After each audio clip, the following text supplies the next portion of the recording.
दोस्तों, आप सभी का एक बार पुनः स्वागत है आपके अपने चैनल एनसीईआरटी सॉल्यूशन 99 पर। दोस्तों, आज के इस वीडियो में हम जो है दोस्तों सॉल्व पेपर हल करेंगे 2021 का। यह दोस्तों परीक्षा उच्च माध्यमिक शिक्षक पात्रता परीक्षा 2021 में दोस्तों आयोजित हुई थी 18 अगस्त 2021 को। हिंदी विषय का पेपर है दोस्तों। तो आज हम इसके महत्वपूर्ण प्रश्नों को देखेंगे। आप पेन कॉपी लेकर बैठे और जो है आप सॉल्व करेंगे। आप कितने अधिकतम प्रश्नों को कर सकते हैं और कमेंट बॉक्स में अपनी प्रतिक्रिया अवश्य दें कि दोस्तों प्रश्नोत्तरी आपको कैसी लगी। तो दोस्तों ये जो है 2021 का पेपर है, सॉल्व पेपर 2021 का है और दोस्तों उच्च माध्यमिक शिक्षक भर्ती परीक्षा का पेपर है। 18 अगस्त 2021 को ये परीक्षा आयोजित हुई थी। पहला क्वेश्चन दोस्तों पूछा गया है कि भक्ति काल में किस कवि ने बरवे नाय का भेद लिखा था। बताना दोस्तों, भक्ति काल में किस कवि ने बरवे नाय का भेद लिखा था। 4 ऑप्शन दिए दोस्तों, रहीम, रसखान, नंददास और कृष्णदास। तो दोस्तों जो बरवे नायक भेद लिखा था वो दोस्तों लिखा था रहीमदास ने। दोस्तों जो है रहीम का पूरा नाम था अब्दुल रहीम खान खाना और इनकी दोस्तों अन्य रचनाएँ हैं दोस्तों मदनाष्टक, रास पंचाध्यायी, श्रृंगार सस्सई और नगर शोभा। ये दोस्तों जो बरवे नायक का भेद है, नायिका भेद का सर्वोत्तम ग्रंथ माना जाता है। इसको आप अच्छी तरह से याद रखें। उत्तर रामचरित का प्रधान रस क्या है दोस्तों। बताना उत्तर रामचरित का प्रधान रस है। 4 ऑप्शन दिए दोस्तों, शांत रस, करुण रस, श्रृंगार रस और वीर रस। तो दोस्तों उत्तर रामचरित का प्रधान रस है दोस्तों करुण रस है। दोस्तों उत्तर रामचरित के जो लेखक हैं दोस्तों भवभूति हैं और दोस्तों ये जो है नाटक जो है 8 अंकों का 7 अंकों का दोस्तों ये नाटक है उत्तर रामचरित। उर्दू दोस्तों आगत शब्द है। दोस्तों उर्दू शब्द कहाँ से आया है ये बताना आपको। फारसी से आया है, अरबी से आया, पश्तो से आया या तुर्की से आया। तो दोस्तों जो उर्दू शब्द है वो दोस्तों तुर्की भाषा का शब्द है। इसको आप अच्छी तरह याद रखें। उर्दू जो है एक तुर्की भाषा का शब्द है दोस्तों। इसका अर्थ होता है शाही, शिविर या पड़ाव। इसका दोस्तों तो आपको याद रखना उर्दू जो है तुर्की भाषा का शब्द है। इसको अच्छी तरह से याद रखेंगे आप दोस्तों। अगर आपने हमारे चैनल को सब्सक्राइब नहीं किया है तो दोस्तों आपसे विनम्र निवेदन है कि आप हमारे चैनल को सब्सक्राइब करें ताकि हमें एक नया मोटिवेशन मिलता है। हम इसी तरह आपके लिए दोस्तों सामान्य ज्ञान, सामान्य हिंदी और व्याकरण से संबंधित, हिंदी साहित्य से संबंधित प्रश्नोत्तरी दोस्तों लेकर आते रहते हैं। आप प्लेलिस्ट में जाकर के इनको देख सकते हैं। इसके बाद दोस्तों निम्नलिखित में से एक किसमें उपसर्ग का प्रयोग हुआ है। कुनकुना, कुदरत, कुडन और कुडंग। तो दोस्तों इसमें जो उपसर्ग का प्रयोग किया है वो दोस्तों हुआ है कुडंग में। कुडंग में दोस्तों उपसर्ग है, इसको याद रखना।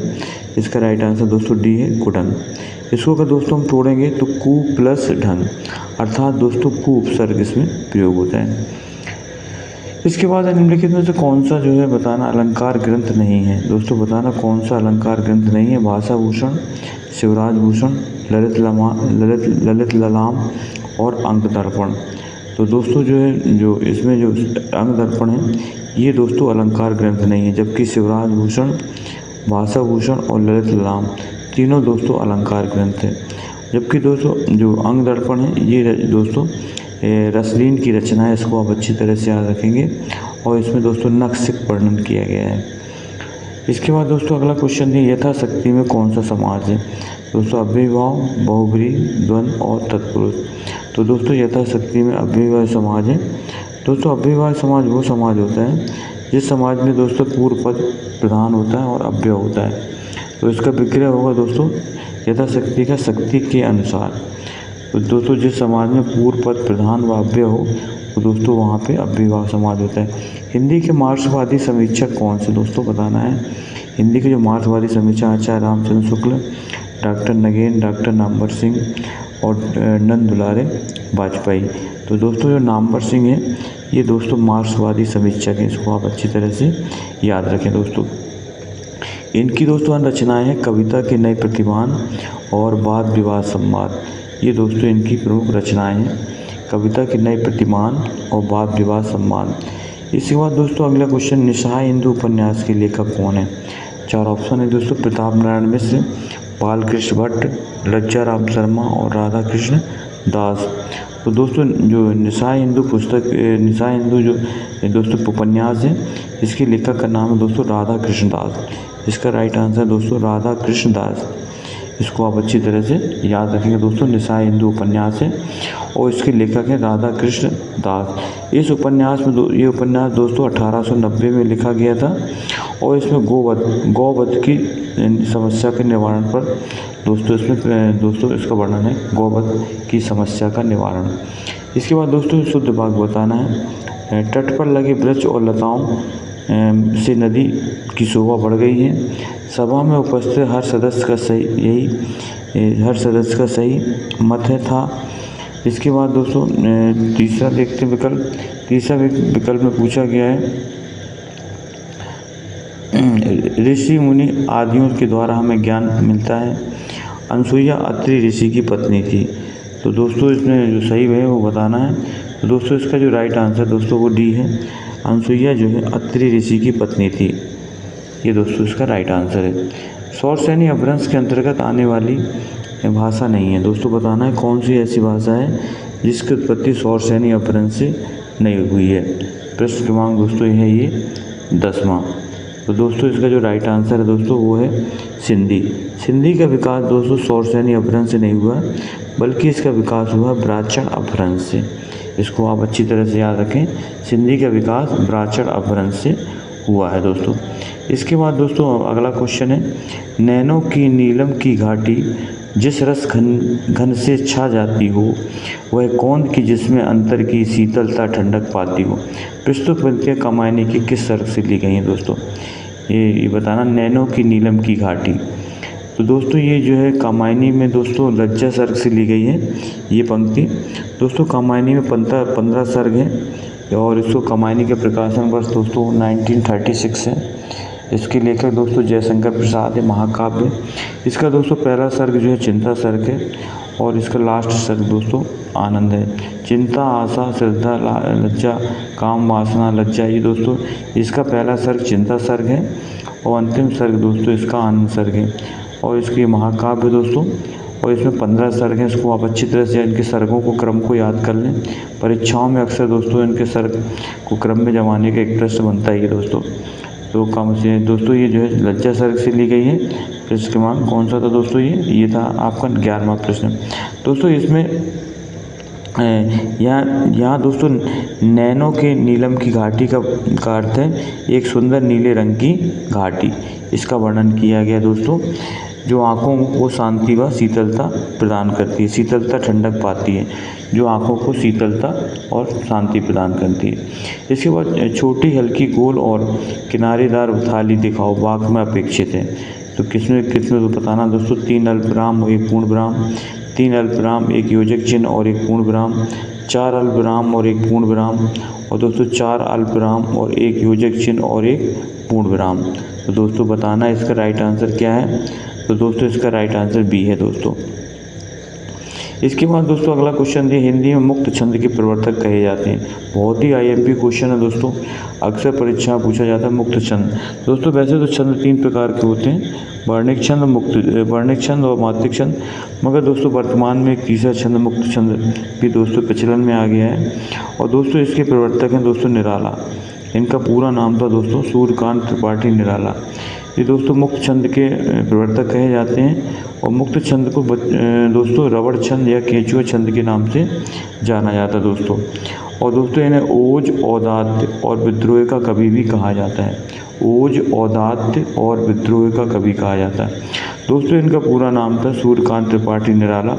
सूर्य कुमार दोस्तों इसलिए नाम पड़ा था इनको क्योंकि उनका जन्म रविवार को हुआ था, इसलिए इनका नाम सूर्य कुमार नाम पड़ा था।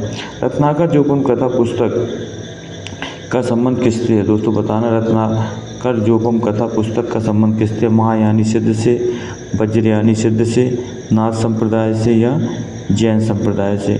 तो दोस्तों इसका संबंध है वज्रयानी सिद्ध से। तो दोस्तों जो रत्नाकर जोखम कथा है दोस्तों ये वज्रयानी सिद्ध जो होती है उनकी दोस्तों अपभ्रंश भाषा की पुस्तक है दोस्तों ये।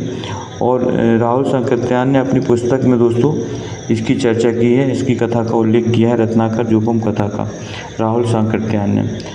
तो दोस्तों आप इसको याद रखें। निश्चय शब्द में कौन सी संधि है, तो दोस्तों इसका विग्रह करेंगे तो नी प्लस चय, अर्थात दोस्तों इसमें विसर्ग संधि है।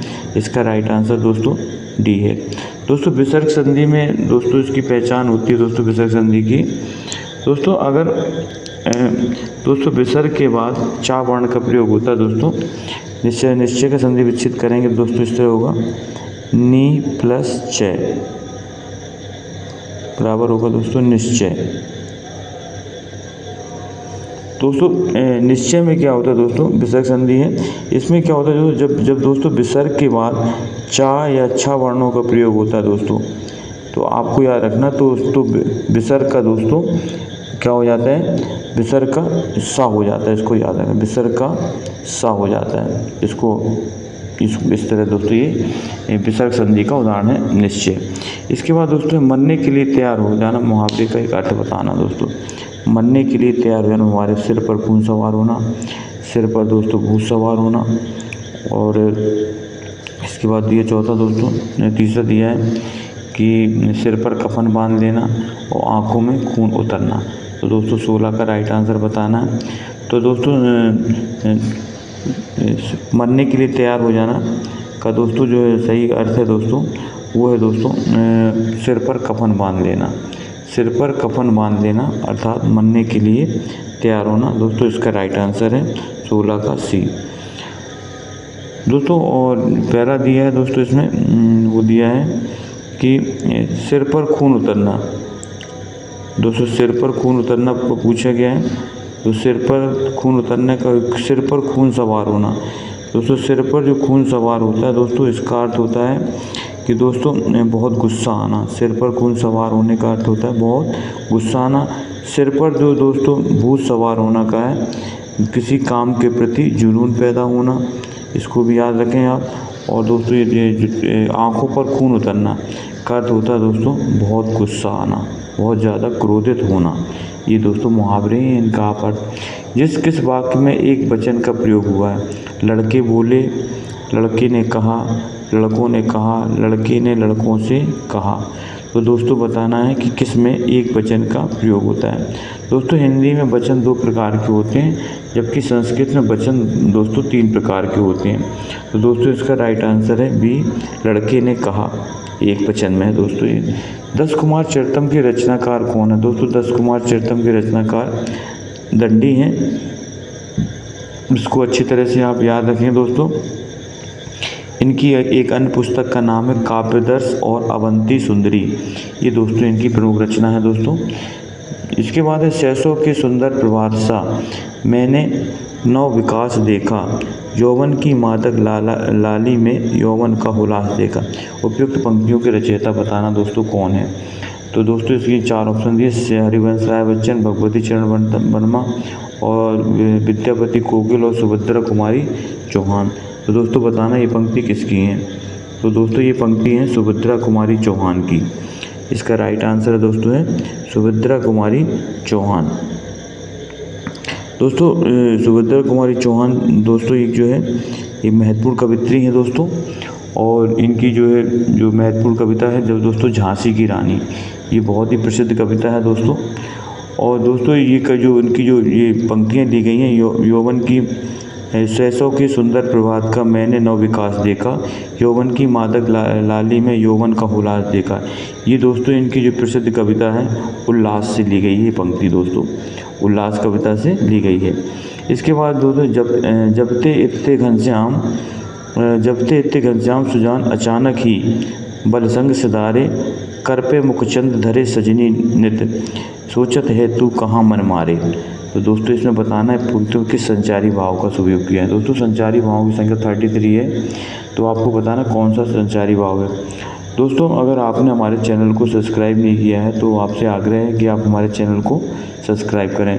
दोस्तों ये जो है पीजीटी हिंदी का पेपर है दोस्तों 2021 का, 18 अगस्त 2021 को ये परीक्षा आयोजित हुई थी, उसका दोस्तों ये सॉल्व पेपर है।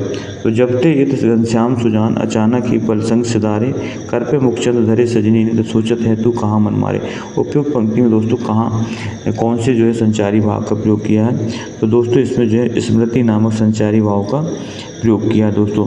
स्मृति संचारी भाव दोस्तों घनश्याम के जो है घनश्याम मतलब श्री कृष्ण के कूल के दोस्तों यहाँ घनश्याम प्रयोग किया है सुजांश के लिए। तो दोस्तों यहाँ जो है घनश्याम मतलब घनश्याम के अचानक चले जाने के बाद नायिका की जो है जो विरह दशा है उसका दोस्तों वर्णन किया गया है, इसलिए दोस्तों यहाँ पे स्मृति संचारी भाव का प्रयोग किया गया है। इसके बाद दोस्तों प्रश्न आएगा निम्नलिखित में तो कौन सी रचना के लेखक नाम सही नहीं है। जुलूस रुका है विवेकी राय, शिखरों के सेतु शिव प्रसाद सिंह, तुम चंदन हम पानी विद्यानिवास में, सदाचार का ताबी श्रीलाल शुक्र। तो दोस्तों बताना है इसमें कौन सी रचना कौन सा जोड़ा सही नहीं है। तो दोस्तों जुलूस रुका विवेकी राय का है, शिखरों के सेतु शिव प्रसाद सिंह की रचना है, तुम चंदन हम पानी विद्यानिवास में इसका निबंध है दोस्तों, और सदाचार का ताबी श्रीलाल शुक्ल की रचना नहीं है दोस्तों।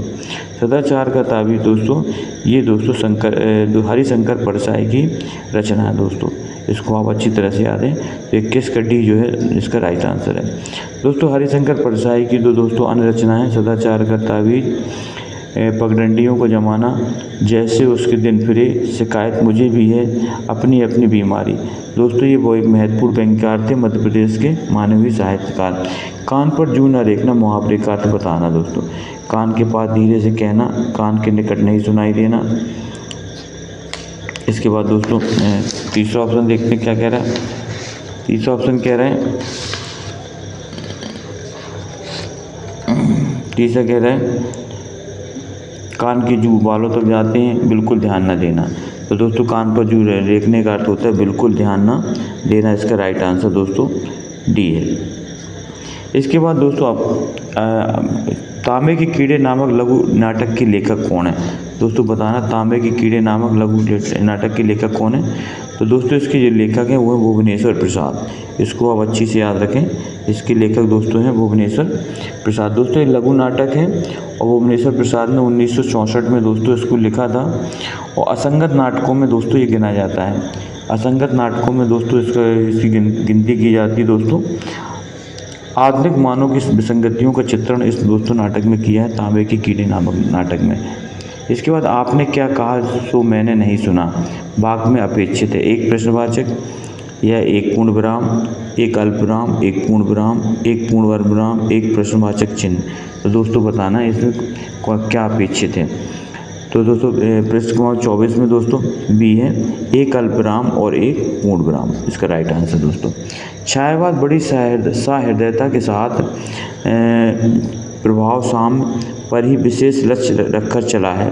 छायावाद के संबंध में दोस्तों एक कथन, दोस्तों कथन जरूर दोस्तों पूछे जाते हैं, इसलिए दोस्तों आप हिंदी साहित्य के इतिहास आचार्य रामचंद्र शुक्ल का और डॉक्टर नगेंद्र का इतिहास, ये दो पुस्तक आप अच्छी तरह से इनको पढ़ लें, इनसे दोस्तों कथन जरूर बनते हैं। तो बताना है छायावाद बड़ी सहृदयता के साथ प्रभाव शाम पर ही विशेष लक्ष्य रखकर चला है। छायावाद के संबंध में यह कथन दोस्तों बताना किसका है। तो दोस्तों ये कथन जो है छायावाद के संबंध में आचार्य रामचंद्र शुक्ल का है दोस्तों। इनके कथन अक्सर परीक्षाओं में पूछे जाते हैं, आचार्य रामचंद्र शुक्ल का, और दोस्तों इनकी पुस्तक बड़ी प्रमाणिक मानी जाती है, क्योंकि दोस्तों जब भी कोई विवाद होता है तो इनकी पुस्तक से ही प्रमाणिकता दोस्तों सिद्ध की जाती है, आचार्य रामचंद्र शुक्ल के इतिहास ग्रंथ से।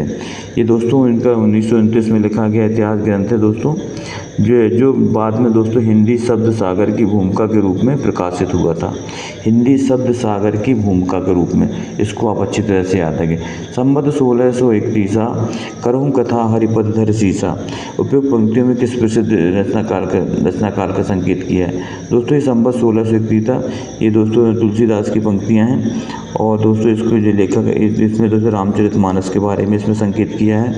दोस्तों संबत 1631 में जो है करहूँ कथा हरिपद धर सीसा, संबत 1631 में दोस्तों तुलसीदास ने रामचरितमानस की रचना प्रारंभ की थी दोस्तों। उसी के संदर्भ में दोस्तों उन्होंने जो है ये दोस्तों एक चौपाई कही है, जिसमें श्री राम की कथा को हरि के चरणों में सिर रखकर जो है दोस्तों अपनी कथा लिखने की बात कही है, कि श्री राम के चरणों में अपना सिर रख कर के भगवान हरि की कथा को प्रारंभ करने जा रहा हूँ। उसी के संदर्भ में दोस्तों ये कथन है, और दोस्तों ये कथन रामचरितमानस में है कि संबत 1631 अर्थात संबत 1631 में करहूँ कथा, भगवान की कथा कर रहा हूँ, हरि पद धर सीता, हरि के पैरों में अपने शीश को झुका करके। तो ये पंक्तियाँ रामचरितमानस की हैं दोस्तों। रामचरितमानस दोस्तों एक महाकाव्य है और दोस्तों ये गोस्वामी तुलसीदास द्वारा लिखा गया है। इसमें 7 कांड हैं दोस्तों, और इसकी जो है जो शैली है दोस्तों दोहा चौपाई शैली में लिखा गया है दोस्तों। इसको भी आप याद रखें दोस्तों। और इसकी भाषा है अवधी भाषा में लिखा गया दोस्तों। तो दोस्तों ये थे जो है आज के महत्वपूर्ण प्रश्न दोस्तों। आपको आई होप यू दोस्तों आपको ये प्रश्नोत्तरी पसंद आई होगी दोस्तों।